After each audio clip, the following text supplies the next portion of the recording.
Good evening, everyone.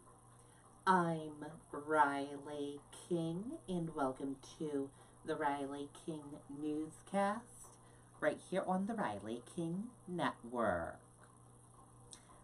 Let's begin. First up, we begin with breaking news. Traveler with measles took bus to Manchester. Health officials warn. Anyone on bus or at Boston's South Station may have been exposed. Let's take a listen to the video from WMUR News 9.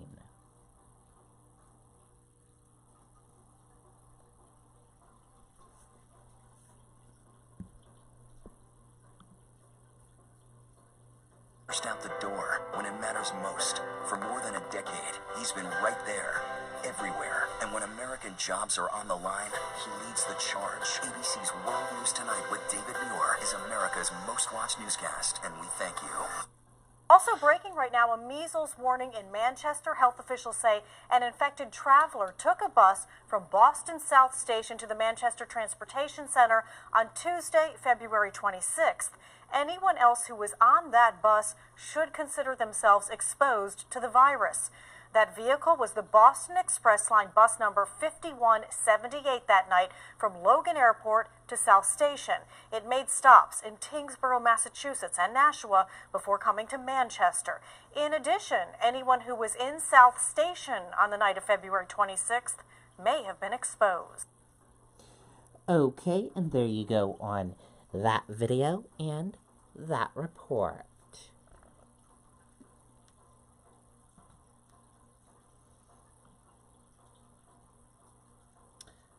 Also, we have another breaking news story. Berwick firefighter killed, 4 others treated after apartment building firefight.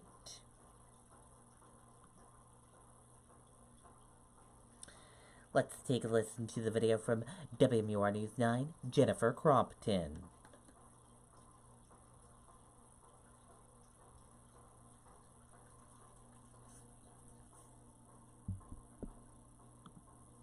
Certainly heavy hearts here in Berwick, Maine, where crews remain on the scene here at number 10 Bell Street. We're literally on the border with Somersworth, New Hampshire. The call came in about 11 o'clock this morning to smoke in the building here. It's a 3-story, 6-unit apartment building. Within a half hour, it had gone to 4 alarms, but very early on, there was a mayday saying 2 firefighters were trapped inside. Crews got them out and they were taken by ambulance to Wentworth Douglas Hospital in Dover. Another 3 firefighters also transported. 10 crews from New Hampshire helped battle this blaze, including ambulances from as far away as Portsmouth. The official word of the loss of the Berwick fire captain delivered by the state fire marshal just after 5 o'clock tonight. It's with a heavy heart that I start this information to you with the announcement that this afternoon at this fire, we lost a firefighter in the firefight. Captain Joel Barnes of the Berwick Fire Department succumbed to his injuries that were received in fighting this fire. The other firefighters were treated and released from the hospital. Now, crews do remain on the scene. Berwick's is a small department. The captain was just one of 4 full-time firefighters in addition to the chief. It is a very tough time here. The fire marshal's voice visibly breaking as he said, when we lose one of our own, it is very difficult. Okay, and there you go on that video and that report.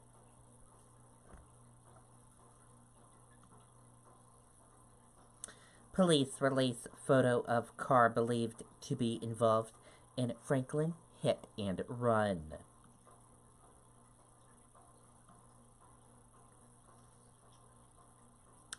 And here is that image of that car. Take a look.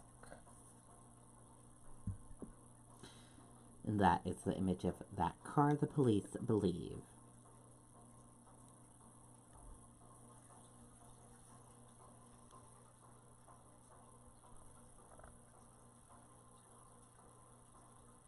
Authorities think car is a Mazda 6. Franklin police released new details Friday about a hit and run in the city that left a man seriously injured. Police released a surveillance picture of the car they believed hit Edward Douglas Jr., 53, Wednesday evening on Central Street in Franklin. Authorities think the car is a 2009 to 2011 black Mazda 6. Police said it's very possible that the owner of the car was not the driver and either a friend or someone else may have been involved in the hit and run. Police also said the car may have had some previous damage. Clearly, there was front end damage already to the vehicle, to the front end bumper. It was some type of minor repair done to it with a zip tie or something of that nature. So we could see that there was damage to the vehicle prior to the crash, Sergeant Greg Dube of New Hampshire State Police said. Douglas was taken to the hospital with serious injuries, but is expected to be released soon. Police are looking to speak with anyone who may have been able to identify that car or the driver.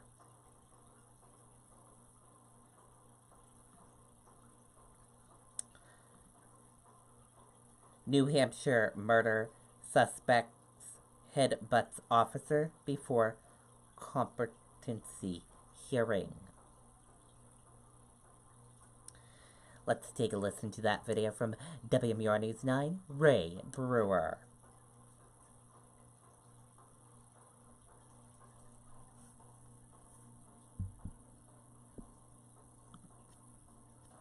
Mike, according to court officials, as officers were getting set to transport him to court, Devin Tappan headbutted at least one of the officers, and they decided he was too dangerous to transport. Devin Tappan is charged with second-degree murder for the crime back in January of 2017, caving in the skull of his upstairs neighbor during a fight. During Friday's hearing, the Attorney General's office introduced additional information in the form of jail recordings and some autopsy photos in their attempt to prove Tappan is competent to stand trial. The defense has noted that Tappan, against his lawyer's advice, wants to be found competent, repeating that Tappan has stated he would rather do 30 years in prison than 5 years in the psychiatric unit.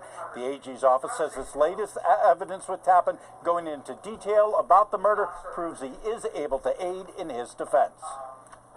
The defendant has the ability to relate this information. He has the ability to consult with this lawyer with a reasonable degree of rational understanding. So just the fact that Devin can recount it doesn't make him competent. If his account doesn't make sense, if his account of what happened is inexplicably intertwined with the psychosis he is suffering. Now, there's no word on when the judge will render his decision. However, both the prosecution and defense note that the judge is very familiar with this case, having heard much of the information back in November.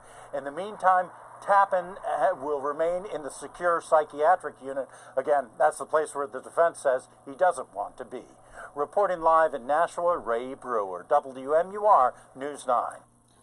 Okay, and there you go on that video and that report.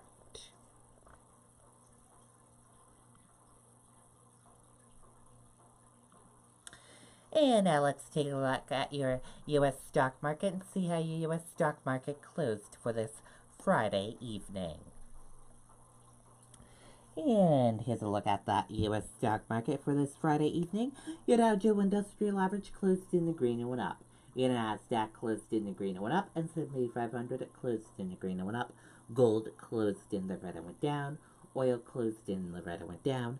US 10-year closed in the green and went up. Euro/USD closed in the green and went up. And VIX closed in the red and went down.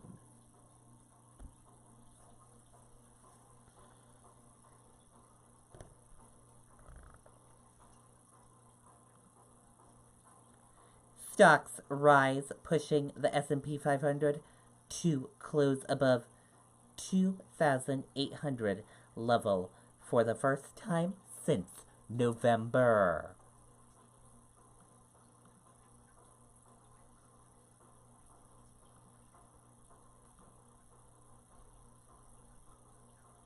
Stocks rose on Friday, the first day of March, as investors built on the market's strongest start to a year in nearly 3 decades.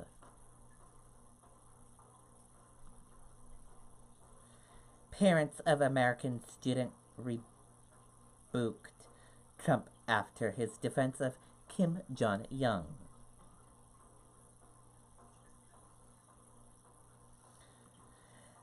The president defended Kim Jong-un in Hanoi on Thursday. Let's take a listen to that video from ABC News.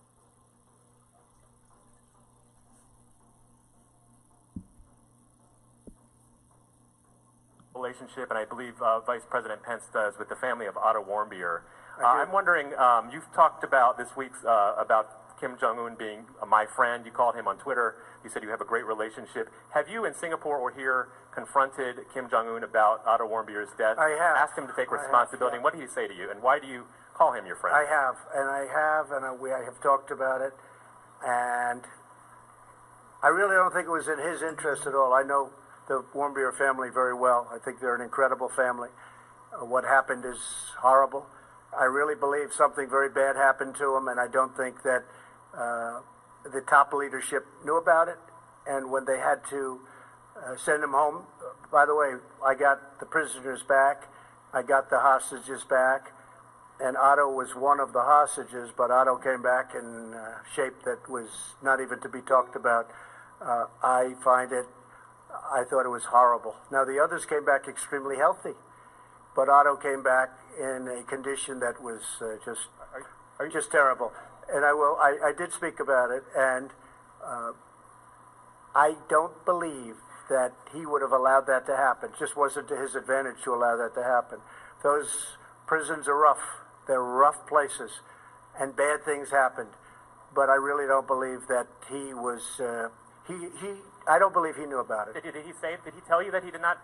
Did Kim Jong-un tell you? He felt badly about it. I did speak to him. He felt very badly, but he knew the case very well. But he knew it later. And you know, you got a lot of people. It's a big country. A lot of people. Okay, and there you go on that video of Trump talking about that with a reporter in the press conference on Thursday. The parents of Otto Warmbier, the 22-year-old American student who died after 18 months of imprisonment in North Korea, spoke out Friday against President Donald Trump's defense of Kim Jong-un at this week's summit, when he said he believed Kim's claims he didn't know Warmbier had been tortured. And if you want to read more of this article, we will have a link for you on the Riley King Network Facebook page. And that is for the Riley King Newscast right here on the Riley King Network. I hope you all have a wonderful Friday night, and I'll see you back here tomorrow for another newscast. And I'll have a news report coming up in a little bit. Good night, everyone. Bye.